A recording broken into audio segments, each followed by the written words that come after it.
Teaching children how to think internationally. The international primary curriculum is an idea that began in Britain 8 years ago. Today, this curriculum is taught in more than 1,000 primary schools in 58 countries, including the United States. Educator Martin Skelton co-wrote the International Primary Curriculum, or IPC.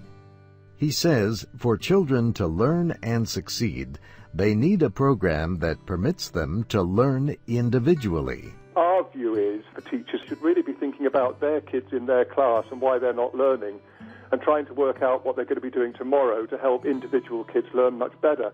He says the idea with the curriculum is to help today's children become good citizens of the world and 21st century leaders. Most world problems are going to be solved internationally now. I mean, no any single country is going to solve the environment or terrorism. It's a multi-cooperational activity. Mr. Skelton says the curriculum has activities built around the development of international mindedness, starting from the age of 5. We encourage the kids to make links with schools in other countries, and of course, things like Skype now make that fantastically easy to do. The British American School of Los Angeles is one of a few American private schools that teach the international primary curriculum. Second-grade teacher Allison Kerr says the main goal is to engage children in the learning process.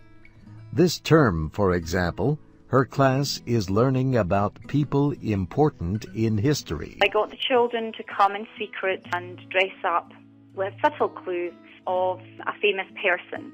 They had to research and bring us 10 written clues, and the rest of the class had to guess who these significant people were. So the children do not simply just do the same worksheet type of format every single time. The British School in Boston held a fair for students and parents called Around the World in a Day. Emma Northey, head of primary learning at the school, says 51 nationalities were represented.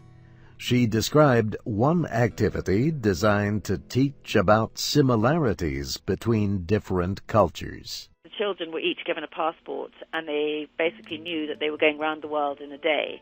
And we said to them they had to come back with 2 similarities that they'd seen between the different cultures. And even the 3-year-olds came up to me and they said, gosh, everybody writes, but some people write going downwards, some people write from left to right, and some write from right to left. Another educator, Kate Foy of the British School in Washington, says the teacher's role is to enable students to discover for themselves. And you kind of have to sit back a little bit. You have to make sure you're asking the right questions, you maneuver yourself around the classroom and enable the children to learn as opposed to telling them.